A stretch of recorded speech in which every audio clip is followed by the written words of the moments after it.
Hello everyone, welcome back to my channel. This is Harika. So in this video, we are going to see what is object repository. So I'm going to make you understand first about the object repository completely. Then as a part of this, we will see why we are using this in a project and what are the advantages of using this. And along with this, we're going to check out what versions of Studio is supportive and also other prerequisites in order to enable object repository. And and finally, we will see the demo that explains object repository. So first, without any delay, let's see and understand what object repository exactly is and how it's gonna help us in our projects. So first of all, to make you understand, I would take a very basic example. Let's consider a login module. And let me just take this. I am going to use a login module. Let's consider this as a login module workflow. So this workflow, I'm using it.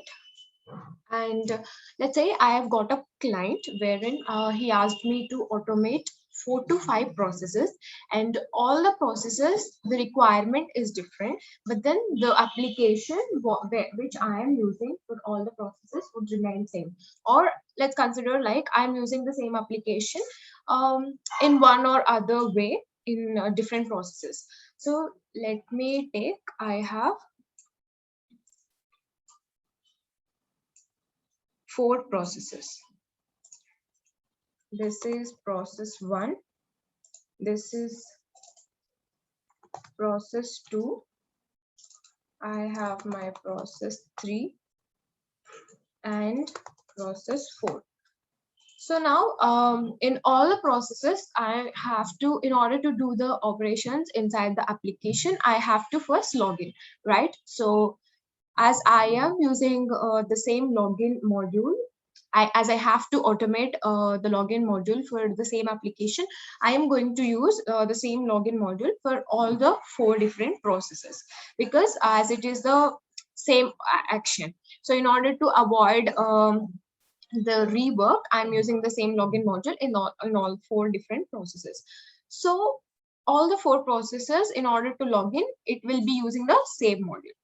So now let's consider, we all are very sure in any of the UI automation, the major thing that comes into focus is selectors, right? So let's say there is any change that happens in an application, the first thing that gets affected are selectors. So in order to make sure everything is working fine, so we have to pitch in and again check whatever the selectors has changed and what are the part that needs to be changed, and those selectors we will replace so that every thing goes well in all the processes, right? So let's say you have developed a process and then everything is going smooth and fine, and suddenly the application UI got changed and all the processes are getting failed because we are using the same login module in all 4 different processes. So in order to make it work properly, we have to change the selectors for all the processes. So that's it, that is definitely a lot of free work, right? So in order to make sure everything is working fine and with a small amount of rework, so we will be coming up with a concept called as object repository. So what I am going to do is, instead of making the changes in the login module, I am going to have the all selectors that are using for a certain module in a centralized location. That's called as object repository. So objects here are basically our selectors. So let me just take the object repository here. So I have my object repository here. So what actually happens here is, the processes, instead of directly communicating to the login module, they would first take the, like, whatever the changes that we are making with respect to selectors, that changes we would be doing only in the object repository. And just like how we update a particular package, or particular let's say in an application, let's say we have version 1.0, and if they have changed to 1.1, we just, with respect to the changes, we would just do in the object repository, and those changes will be reflected in the login module just by a click. So that after doing the changes here, we can update it just by a click. So that's how that simply we can change. So this is with respect to login module alone. So let's say you have a whole project and wherein you have to change all the selectors which are used in multiple processes. So let's assume how much time we're gonna save over in such a case of high requirement. So that's that plays really a very huge role. So that's the reason object repository is considered as a best practice when coming to the deliverables. So especially in the case of UI automation, where we can expect a large amount of risk when a UI gets changed. Because in order to make sure that customers get a friendly approach, friendly interactive ness to the website, there is already every time the UI of the application will get changed, like in order to make it more robust or more interactive to the customer. So that is on not we cannot say no to the UI changes when it comes to the web application. So in order to make sure that everything works fine in at least in a less amount of time, we can do the changes in the object repository and can upgrade the packages. So let's see how we can do, what are the prerequisites in order to do that, and a small demo on how we can do all these things. So in this video I will try to cover how we can like what are the prerequisites and how we can create the descriptors. So first of all, I believe you are clear with this concept of object repository, at least the theoretical part. So now let's get into the actual part and see how we can create the descriptors for a particular application, and how we can um, go further with that particular descriptors. So first of all, to do that, what I'm going to do is I'm selecting a process, and in this particular process, let's say object repository, I'm giving this as a name.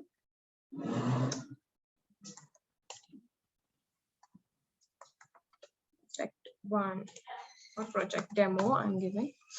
So here I'm creating the project, and once after the project gets created, so we have some prerequisites in order to so I have also mentioned that it supports from the version 20.10. So it is officially applicable from 20.10 version. So previous to that, we cannot enable object repository from the community version. So here I have object repository, and in order to, let's say you have object repository here, and if you see, to enable object repository, upgrade your UI automation package and enable modern design experience. So where you can enable modern design experience, you can just go to project, and here we have project settings. You can go ahead and you can just enable project design experience. So that will reload the whole workspace into modern design.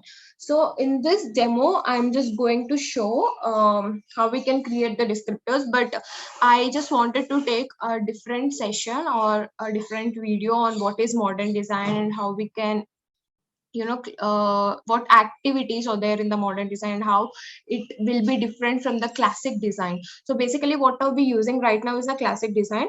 In order to inculcate object repository, you should first change your whole process to modern design. So first you have to do that. Once this is done, go to object repository, and then you can see you have object repository here. You will be getting an option to capture elements. So in this demo, I'm going to show RPA challenge. I will show how we can change, like how easily we can change the selectors and replicate the changes in all other projects that are using the same application. So first, in order to do that, the prerequisites are you have to change the whole process into modern design. So in modern design, there are some activities which will be more robust when compared to classic design. So I will create a separate video on it, but as of now, this would do. So I believe till here everything is clear. So now what I'm going to do is, first of all, I will create the selectors, or in this case, we call them as descriptors. So if you just observe here, we have descriptors, UI descriptors. So what I'm going to do right now is, for this page, in order to capture the locators for this page, I am going to capture the descriptors. So to do that, first I have to click on capture elements, and I'll be getting this window enabled, and just go on to the page where you wanted to capture and click on start recording. So once after you start recording, first it will be giving you an option to select the whole screen. So this is a screen that I wanted to capture the elements from. So first click anywhere on the screen. So that will provide you the screen name, and also the browser URL and the selector as well. And after that, you have to select the particular text field or drop down, whatever the selector you want to give providing. So here I'm going to take the company name. It is targeting the information, and if you see, it's auto capturing the target which is near to that particular selector. So if you just observe, just scroll a bit down, here you have an anchor. So what I'm going to do, if you see here, it has taken the company name by itself, and it was having the image as well. So once after you capture, the whole thing will be selected, like the screenshots, everything will be saved into a different folder. So after this, I'm clicking on continue, and then I'm going for the next selector.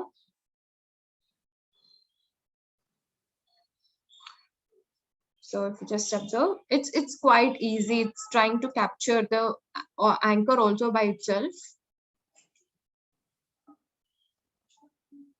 And continue. And later I'm going to capture email. And then I would say continue. If you wanted to capture any other elements from here, you can even still do that. You can just move this, and then you can still do. Let's say you wanted to add one more screen, then you can just click on add screen and do that. But as this is the first demo, I'm going to target the basics. So just go for submit. And then what is here, it's not able to capture the anchor. So what I'm going to do, I'm going to give the anchor. So let's say download Excel is one, which is constant and near to submit button. So I'm going to give that as my anchor, and then I would say continue. And now that's it. Now we are good with the screen, and we have captured all the selectors that I wanted to provide in as a part of my automation. And then what I'm going to do, I'm going to do save objects. So here I have to provide the application version. So let's say when I'm capturing all these elements, I will be using a version of 1.0. So let's say now I have all these selectors with respect to 1.0 version, and I would save. So if you just observe, it has captured all the elements, and in project also, you can see all the objects saved over here. So all the data has been captured and saved here. So now we are good with this. Now what I'm going to do here is, so we have all these elements. So let's say I'm going to open main workflow.